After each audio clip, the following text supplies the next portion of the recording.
Do you think masks have become virtue signaling? Absolutely. Yep. From early. This happened probably within like 2 or 3 months. Right. Absolutely. I think the mask is more of people wear the mask more for social reasons and social pressures than they wear it because of viruses, right? They're more afraid of the social pressure and potential social repercussions, and perhaps even at this stage, depending on where you are, criminal legal repercussions, than they are because of the virus, whether that's catching it or spreading it. That's the truth. I mean, so I'll admit, I 100% wear it because of social pressure. Like I go to the gym every morning, and we have 3 stations, and like in between the stations, you just kind of put it on just so it's. I know how in my head I'm like, this is so silly. This is doing absolutely nothing. But I'm just like, I don't know. I don't really want to talk to anyone here. I just want to get my workout in. Yeah, that's what most people do. I don't wear one. I don't wear one. I haven't worn one for a very long time. You don't wear it at all? So I do. And then so when I think about it, I mean, I do see the logic of, I think it does stop spread of virus in general. Assuming you have the virus.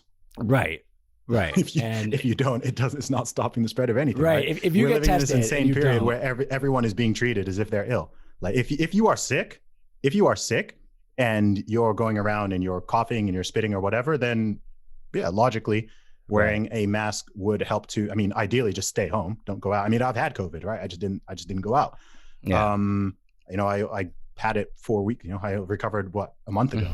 So yeah, so when I had it, if I was like feeling sick or whatever and I had to go out, then yeah, sure, I'll wear a mask. But if I'm perfectly healthy, I'm not going to wear it just to make other people feel good. It's dumb. Like and also if people can force you to wear a mask, this is why I opposed the mandate from the beginning. Cause I was saying, look, if they can force you to wear a mask, if they can force the population to wear masks, if they can force them to stay home, they can force them to take a vaccine. They can force them to do whatever, right? It's anyone who's familiar with sales and who's familiar with human psychology will know that it's the concept of like boiling a frog, right? It's a compliance ladder. It's a compliance test. You get people to comply with greater. If you come out on day one and say, okay, we're doing mandatory vaccines, people are going to go, heck no. People are going to revolt. Right.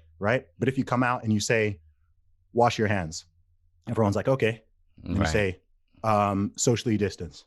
Everyone's like, okay. Stay at home. People are like, okay, if it's for the greater good. Yeah. Then they're like, wear a mask. Then they're like, please wear a mask. And people are like, okay.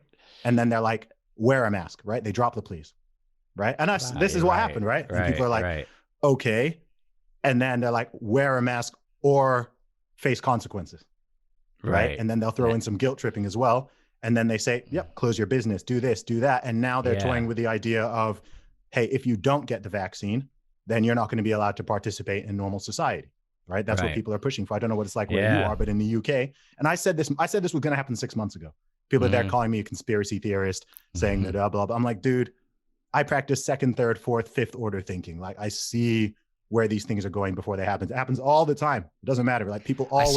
I saw someone say like after 9/11, the security at the airports was absolutely changed. Oh, dude. And like, if that changed and we're still doing it 20 years later, how long will we still be wearing masks? Dude, when the government does not like relinquishing power and control once they've got it, right?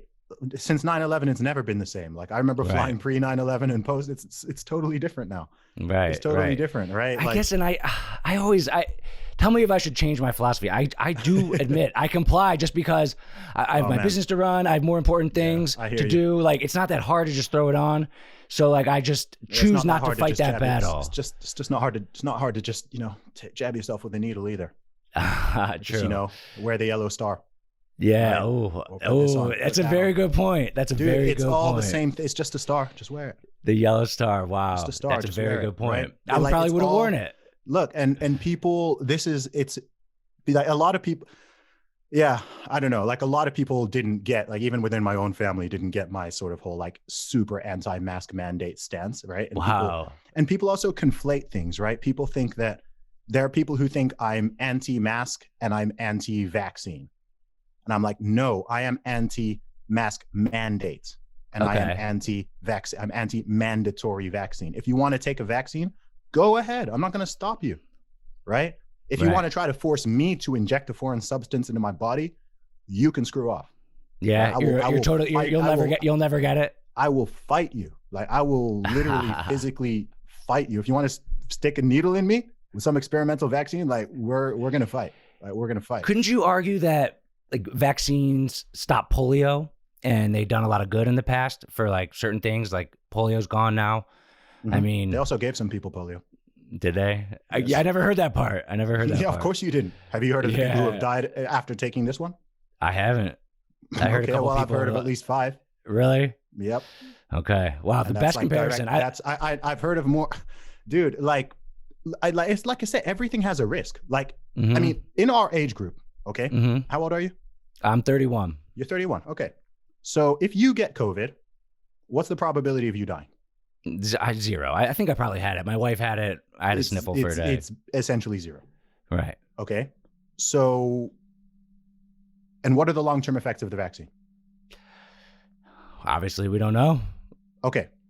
So what is, for you specifically, what is the rational position to take? I'm not taking it. Yeah. Okay. Right. So this is what I'm saying. Okay. If you're 90 years old, and maybe the chance of you dying from COVID, if you get, I mean, even still, COVID's not a death sentence, man. Like even if you're at the most at risk, maybe it's like a 10%, let's say, right? You got a 1 in 10 chance of dying. If you're in that category and you want to, then sure. Like, you know, people have different, our entire lives. The weirdest thing about the past year is people have like entirely forgotten how the world has been running for the past several decades.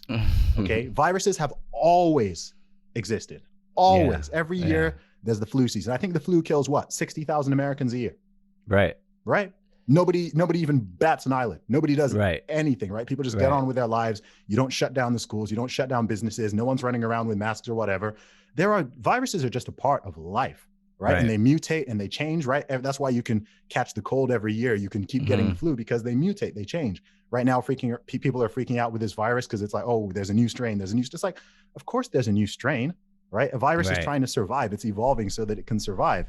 So, you know, and then people also practice this binary thinking. So when I start talking like this, people are like, oh, so you just want to like let it rip through the population and let everyone die. And I'm like, no, we know who it kills, right? If you're over the age of say 65, 70, you're much more at risk than anyone younger, right? Young people are not dying of this thing, like extremely rare. All right, yeah. So tell me what you think I should do in this situation. So I'm with you on this. I'm with you on this thinking. And you know, like I said, I'm passionate about this. Yeah, I love it. I love it, and I believe in it. But like I said, I have decided not to. I've just put it on because and I mean I'm open-minded to doing it. But I said I would not take the vaccine. I have no reason to. Now, what if they say you can't get on this airplane for your buddy's bachelor party unless you like have taken the vaccine? We need to boycott the heck out of any airline that does that and make sure they go broke and go out of business. Okay. So I don't think they've done that yet, as far as I know. I don't think every airline would do that because people wouldn't like it. No. Right. No, so if I have to sign that paper, I'm just driving. I'm driving to the thing then. All right. Look, and they're gonna if they push that hard, they're gonna create a gigantic black market. They're gonna create a huge black market as well. Like just being straight up. Like I don't think things will go that far. I do think people will. I do think and hope. Like I don't know in the UK. Like the UK is a little hopeless in this regard. But I'm totally willing to. I'm totally willing. I'm gonna relocate anyway. But you know, I don't think America. We'll see. I'll keep it quiet for now. But yeah, I mean, in a country like the USA, I don't think that would fly. The Americans are much more liberty oriented and much more government skeptical than people in the UK are.